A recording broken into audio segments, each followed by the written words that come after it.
So the title of today's episode is You Must Know This Advanced Pose Before You Can Teach Yoga. Now, what pose do you think it is? What pose do you have to know to be a good yoga teacher? You think it's down dog, chaturanga, child's pose, shavasana?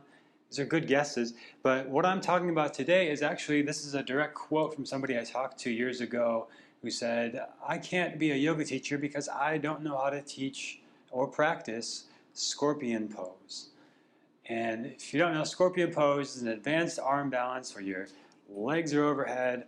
Right? It's a lot going on in that pose, and it can sometimes take years, and you might not even ever be able to really do it at all, because that's the thing with advanced poses, advanced asana, is sometimes the poses are not a matter of how much you've practiced or how hard you've tried or strived, but anatomy and not forcing your body into shapes that could cause injury. And yes, you could just force your way into being able to do advanced poses, and oftentimes those are the main causes of injuries in yoga practitioners.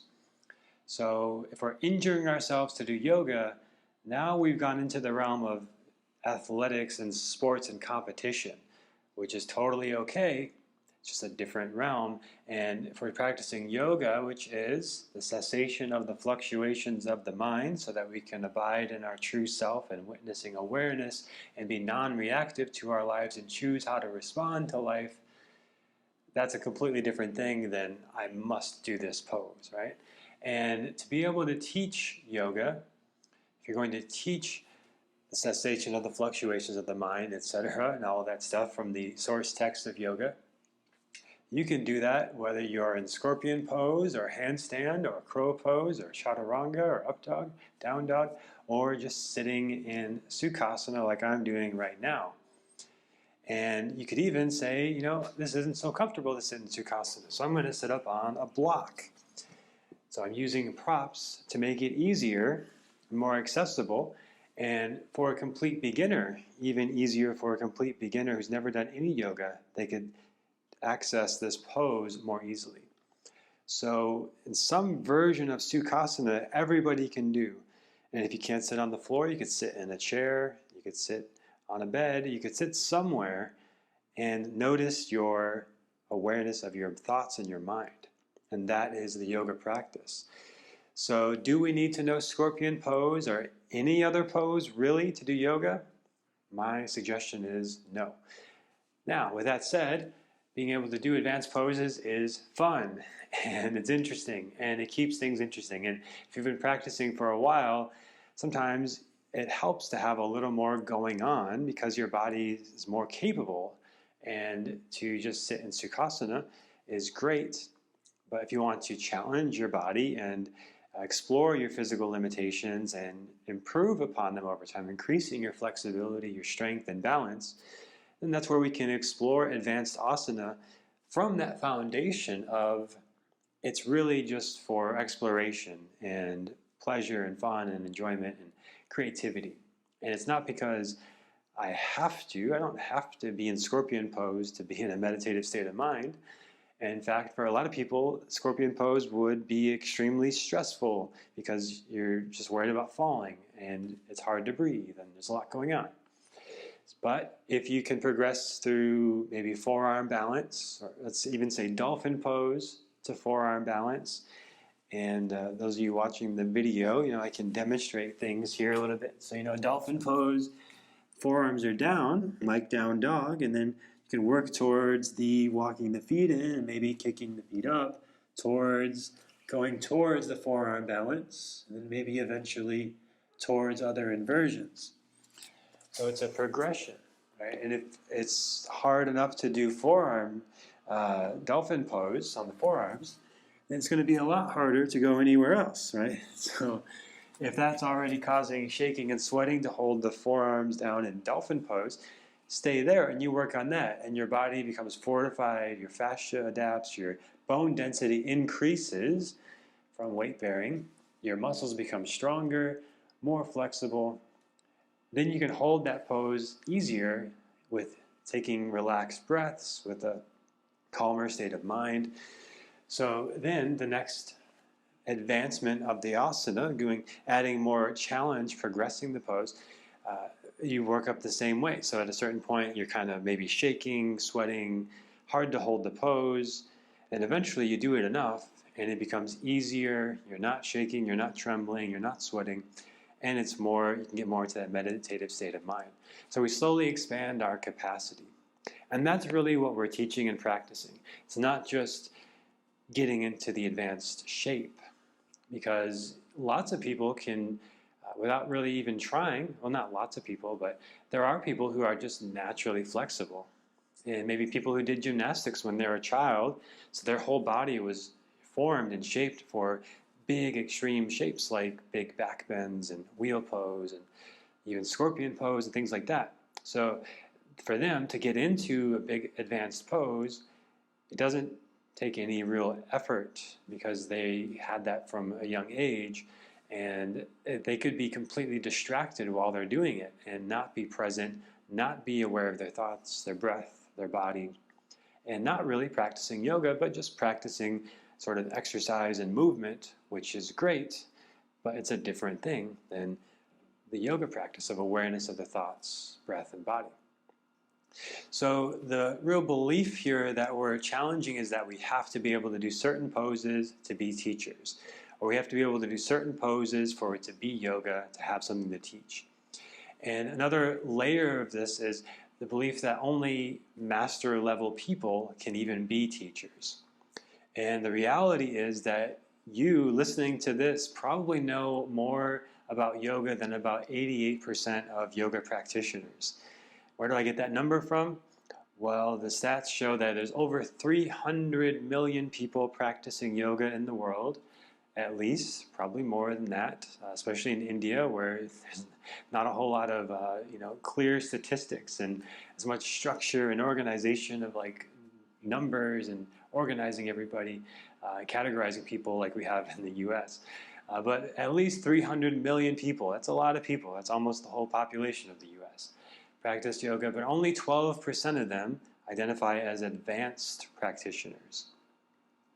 So if you practice yoga and feel okay with like triangle, warrior two, half moon, maybe even headstand, shoulder stand, right? Some beginner, intermediate, even some advanced poses, you're probably much further along than you realize. And really, most people who practice yoga consider themselves beginners. So if you could teach somebody something about how to get into downward facing dog, or how to move into a low lunge, or just basic poses that you encounter in almost every class, how to sit comfortably and safely. If you can do that, you can teach yoga. And any good teacher training will teach you those things. And teaching you how to get into like some super advanced pose, or how to know every possible pose and scenario, is just not possible. And a lot of that will come with experience. And speaking from my experience, after like when I got to 3 years of teaching, I realized I didn't know nearly as much as I thought. In 5 years, like, wow, I really didn't know. 7 years into teaching, it's just like, it's all like, that's when I really felt like I really started to know what I was doing at all. And right now, as I'm recording this, over 10 years into teaching, it's like I feel like I have a sense of what I have to share and what I've experienced and how to make sense of it. But that just comes with time. And I'm sure in 3 to 5 more years, I'll feel like I'm just beginning again and learning so many new perspectives. So we're always learning. And the goal of a teacher training is not to give you everything you could ever need to know to teach everybody everywhere. But really, I think a main aim to look for is to be able to teach somebody something that you've done.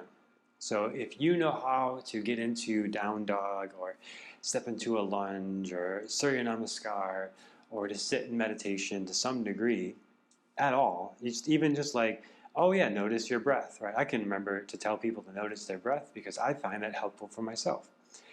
That is powerful. Like that can be so powerful, just to notice your breath and not go through the day distracted, anxious, worried, shallow breathing, and to realize, oh yeah, I was holding my breath in that pose Thank you for that reminder, yoga teacher that you are. And now I can remember to notice my breath and be present and not be distracted and thinking about everything else while I'm in the pose. So you know more about yoga than probably 88% of yoga practitioners in the world. If you're here and you're interested in this stuff and exploring teaching, and maybe you are a teacher already, but you probably know more than 88% of the practitioners you'll encounter. And the teachers that I train are surprised about this. Like, wow, I thought I would need to know all these things. And then they go to teach a class and they realize most of their students who end up coming to classes are more in that beginner and intermediate level, and they have plenty to teach them. Plenty of ways to help them be present, move their bodies, breathe, all the things we do in yoga. So our real goal in this particular podcast, what we're talking about today, is teaching advanced poses. And the belief, again, that I just talked about is this belief that you need to master advanced poses and only masters can teach, and you have to master advanced asana. But really what I'm encouraging and suggesting here is that instead of needing to master things, the goal really is to practice advanced asana. And beyond that, it's more of an energetic thing, which I'll talk more about towards the end of this episode. But rather than saying, okay, I can just take just Sukhasana as an example because it's pretty accessible for everybody.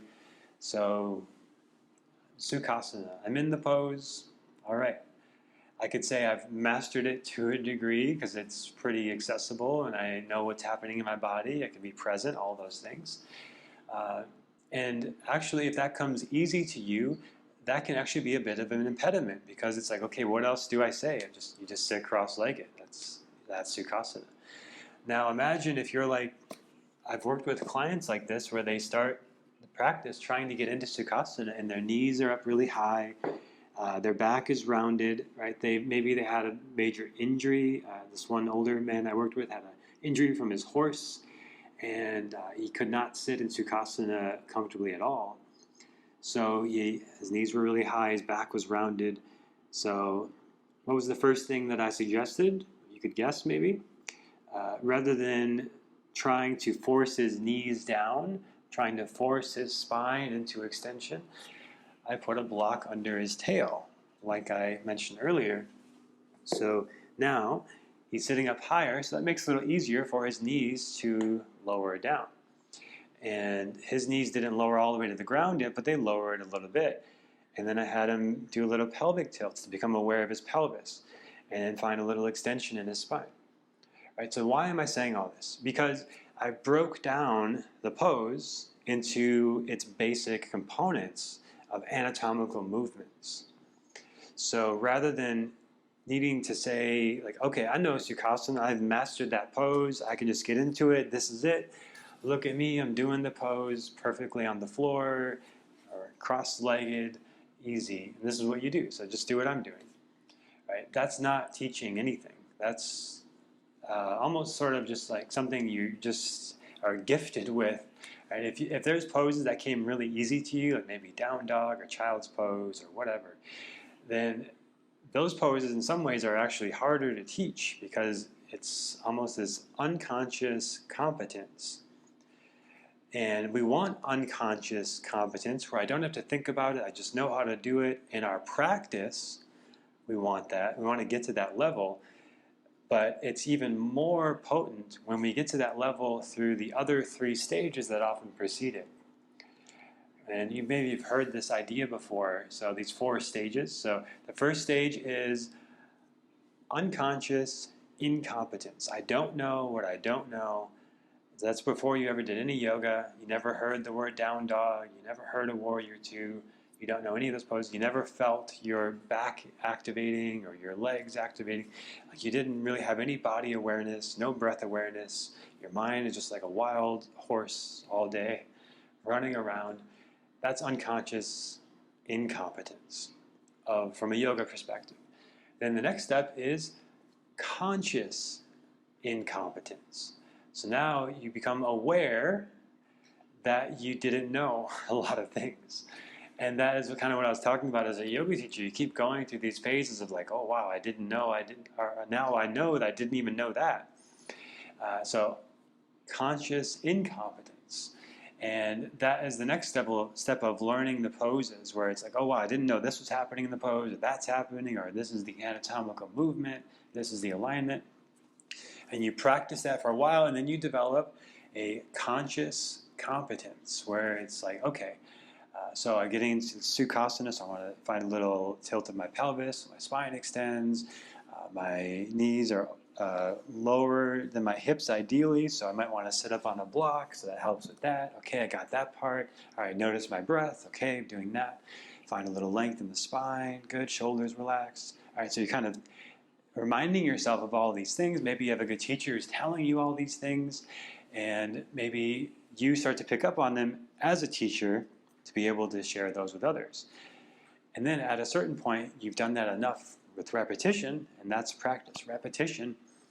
And then you move into this level where it becomes unconscious competence, and you just got it. And you don't have to think about it. You can just get into the pose. You don't need any cues, just Sukhasana, and you get to it. And that's what we're all working towards. But as teachers, we want to know how to guide our student through each of those steps for themselves, through every pose, really, to a degree over time, eventually. You don't need to know all of them when you're starting, but the process is the same for every pose, going through that. And, I'm not consciously thinking about doing this with each pose. I really, as a teacher, I'm breaking it down from basic pose to intermediate to advanced and giving options along the way. And you hear me do that in my classes. But it's that same idea. So there is a step along the way that everybody can access. So the common belief is that I'm not flexible or strong enough to do advanced poses.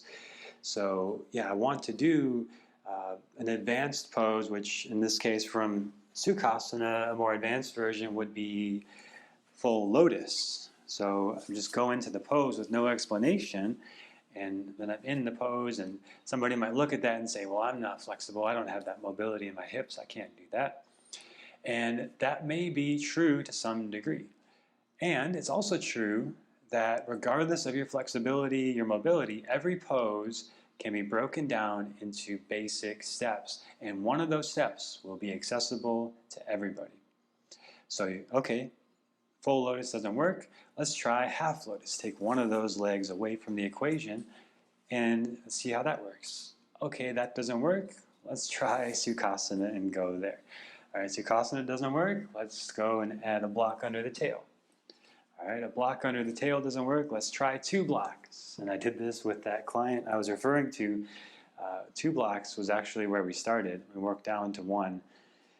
So you see the progression, and then you could go the other direction. Okay, 2 blocks, we go to 1, we go to the floor, we go to half lotus, and we go to full lotus if they want. And again, beyond the awareness of the breath, it's all just play and exploration. Like, oh, okay, I want to work on my flexibility, mobility, see if I can challenge myself a little bit to go into this advanced version of a pose.